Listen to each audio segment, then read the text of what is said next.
In the last video, Tut Taylor had moved his family from Milledgeville to Nashville, had started a guitar company with George Grun, and struck out on his own.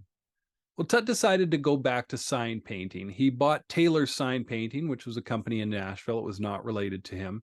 And his ornate signs started to pop up across the city. They were on the Roy Acuff Museum, as well as the original signs at Opryland, just to name a few. He even painted a van for his old partner, George Grun. He put a herringbone strip on it, the same herringbone that you can find on a pre-war Martin guitar. He even painted the mandolin case for Bill Monroe and presented it to him on stage at the Ash Grove in Los Angeles. Well, in 1971, Tut also opened up the Old Time Pickin' Parlor along with Grant Boatwright and Randy Wood. It was a venue where people could meet, pick, and play bluegrass and old time music. He started to hire bands and artists that came through, and it soon became a standout in a town known for music venues. And if that wasn't enough, Tut also put in a ridiculously low bid of $10,000 for the guitar company Grammar that had gone out of business in 1972 and ended up winning it. Tut and his son Mark started to move all their guitar work previously housed in that old time pickin' parlor to the Grammar factory and started the Tut Taylor Music Company. Eventually, that business would become Crafters of Tennessee, run by his son Mark Taylor.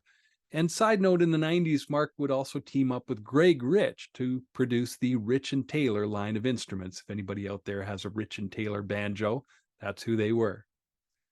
But Tut was a businessman at heart. He, of course, was a musician, but he traded and sold instruments to get the highest quality instruments into the hands of what he felt were deserving musicians, but he also wanted to make money doing that. As a lark, Tut posted an advertisement in the classifieds in the Bluegrass Unlimited magazine for an F5 Lloyd Loar mandolin, and he put a ridiculous price tag of $2,000 on it. It was unbelievably high at the time, but it caused the price of Lloyd Loar mandolins to increase significantly. And Tut Taylor and George Grun have, in the past and now, been blamed for that massive increase in the price of vintage instruments.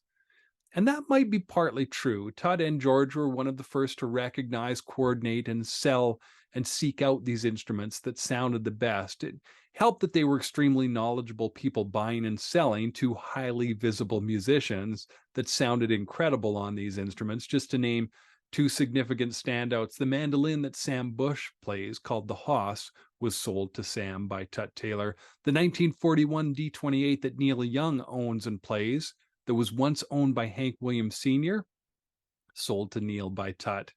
And tons of instruments are in the hands of musicians because of Tut Taylor.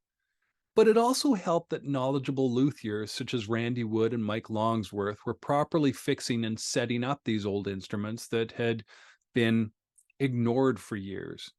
And the final piece, in my mind, was Fender, Gibson, and Martin were just producing some of the worst new instruments they had ever produced in this era. So, of course, musicians were seeking out these vintage instruments. So, Tut and George did play a role, but honestly, there were so many other factors as well. But through it all, Tut Taylor was a musician who loved playing with people. In the 70s, Tut was playing regularly with John Hartford. Tut was the dobro player on the legendary album Aeroplane by John Hartford, along with Norman Blake on guitar, Vassar Clements on fiddle, and Randy Scruggs on bass.